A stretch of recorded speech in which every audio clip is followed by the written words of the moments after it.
The King and I photographer Carlos Osorio talks about one of the everyday occurrences that made him want to become a photographer. Backstage access. Music by Richard Rodgers. Book and lyrics by Oscar Hammerstein. Directed by Bartlett Sher. Until August 12 at the Princess of Wales Theatre, 300 King Street. Mervish.com, 416-872-1212. So how does a revival of the Rodgers and Hammerstein classic musical The King and I, a story about an English woman educating the Siamese court on Western knowledge and social customs, sound in Toronto in 2018? Let's dance, shall we? The King and I premiered in 1951, starring Russian actor Yul Brynner as the King of Siam, There's a Red Flag, and Gertrude Lawrence as the English tutor hired to educate the king's children and wives, Anna Leonowens.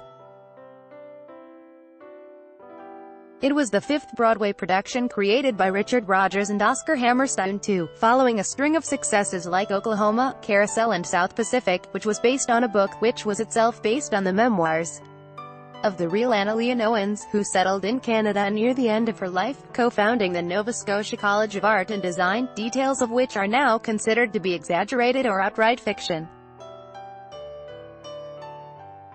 And despite its firm place in the canon of American musical theater with songs like Shall We Dance, Getting to Know You, and Whistle a Happy Tune, enduring its legacy of over 67 years, it's rightly considered to be out of touch with today's cultural sensitivity toward representations of colonialism, cultural appropriation, exoticism and sexism.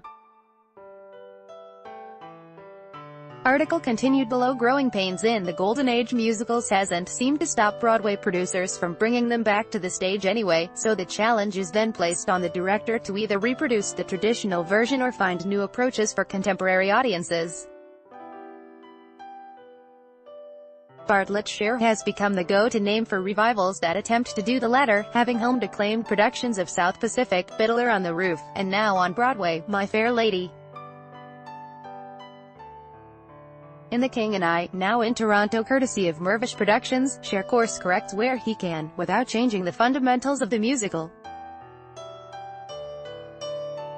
The cast looks like the parts they play. The romantic love between the King of Siam, played with the posturing, goofball jokes, and tantrums of a child in a powerful man's body by Jose Lana, and Anna, a serene and lovely Alina Shadow, is downplayed in favor of a more complicated and nuanced mutual respect, and leaves several of Anna's attempts to westernize Siam half-baked and unheeded.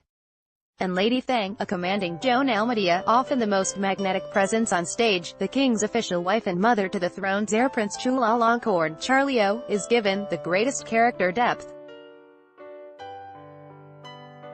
The victim of an extremely patriarchal society, Thang is constantly at odds, between love and hatred, between duty and rebellion, between order and chaos, between ally and enemy to Anna, all while orchestrating political advice from behind the scenes.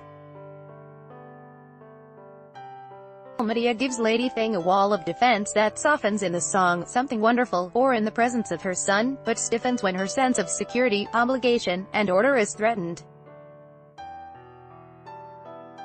As the foil to Anna, she is not the hard-laced villain to the Englishwoman's maternal instincts and ardent feminism she could be, but instead a complicated product of her environment.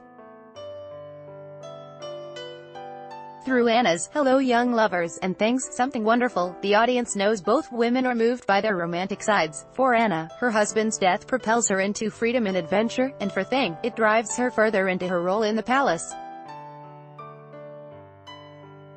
So when their biggest diversion occurs in respect to the fates of star-crossed lovers of Tuptim, Hugh Lim, and Lunda, Cav and Pan Mi Chow, their decisions, Anna, to help them flee, and Thing, to report them, are a matter of privilege instead of moral character.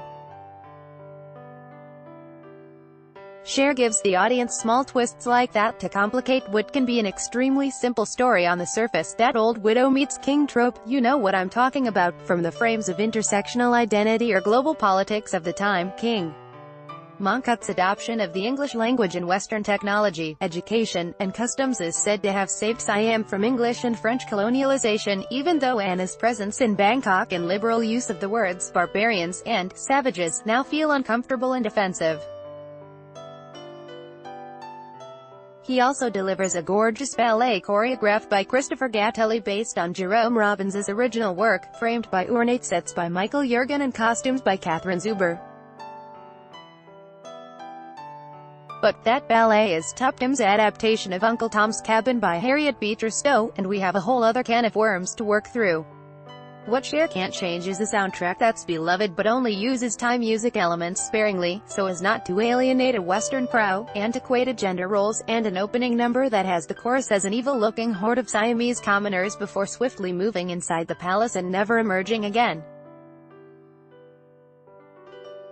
Cher may be doing many favors for The King and I since its original production, but there's still a question of whether that is only clear to viewers who have seen poor jobs.